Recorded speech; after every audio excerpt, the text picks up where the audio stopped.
एक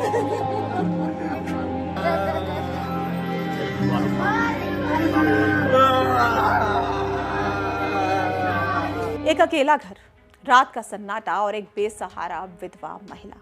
वो अपने ही घर में सो रही थी, लेकिन उसे क्या पता था कि काल बनकर उसका कोई अपना ही उसके बिस्तर के पास खड़ा है।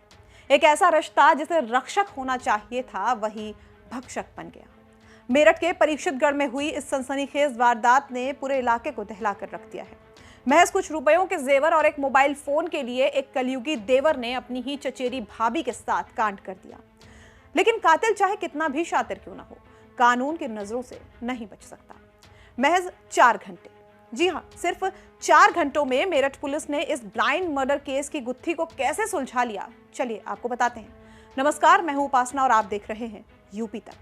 ये खौफनाक वारदात मेरठ के परीक्षितगढ़ थाना क्षेत्र के सैदीपुर उर्फ रामनगर गांव की है, जहां फूल समुद्री देवी नाम की महिला अपने घर में अकेली रहती थी। उनके पति राम सिंह का पहले ही देहांत हो चुका था। बुधवार की सुबह जब सूरज उगा तो गांव में मातम पसर गया। ग्राम प्रधान प्रमोद कुमार की सूचना पर जब पुलिस मौके पर पहुंची तो घर के अंदर का नजारा देखकर सबकी रूह कांप गई। बुजुर्ग फूल समुद्री का शव खून से लथपथ पड़ा हुआ था। उनके गले पर किसी धारदार हथियार से बेरहमी से वार किया गया था। जिसने भी इस मंजर को देखा उसकी आंखें नम हो गई।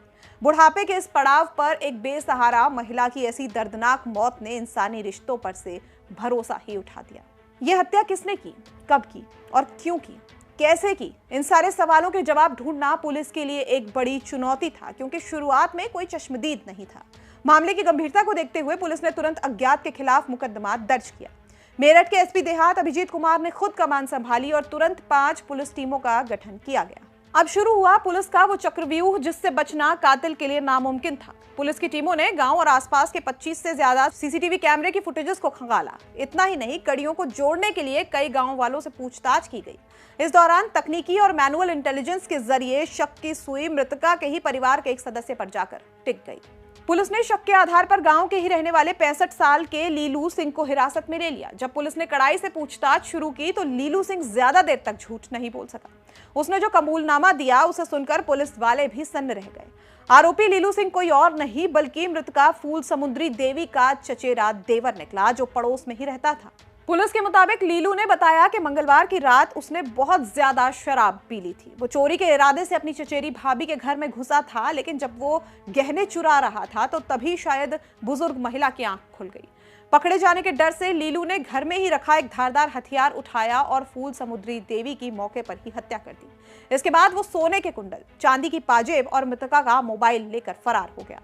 पुलिस ने आरोपी की निशानदेही पर इस पूरी हत्या में इस्तेमाल हथियार, चोरी के जेवरात और मोबाइल समेत सब कुछ बरामद कर लिया है। इसको थाना परीक्षितगढ़ के रामनगर इलाके से डायल 112 की सूचना प्राप्त हुई लगभग 8:30 बजे कि एक महिला की मृत्यु कर दी गई है। इसमें तत्काली थाने की टीम मौके पर पहुंची और एफएसएल टीम को, डॉग स्क्वाड को और सर्विलांस की टीम को मौके पर बुलाया गया। वे वरिष्ठ अधिकारियों द्वारा घटनास्थल निरीक्षण किया गया। इसमें बॉडी को पोस्टमार्टम हेतु मोर्चरी भिजवाया गया है।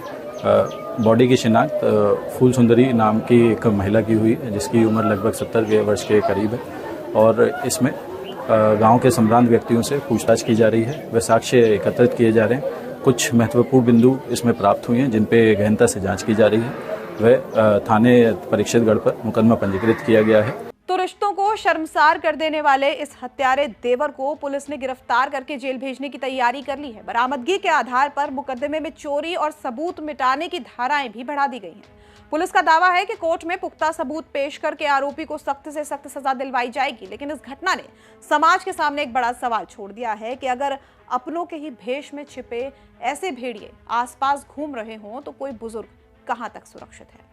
फिलहाल इस खबर को लेकर क्या कुछ है आपकी राय, वो हमें कमेंट बॉक्स में जरूर बताइए। खबर हमें भेजी है मेरठ से हमारे सहयोगी उस्मान चौधरी ने। उत्तर प्रदेश से जुड़ी हुई तमाम खबरें जानने के लिए बने रहिए यूपी तक के साथ।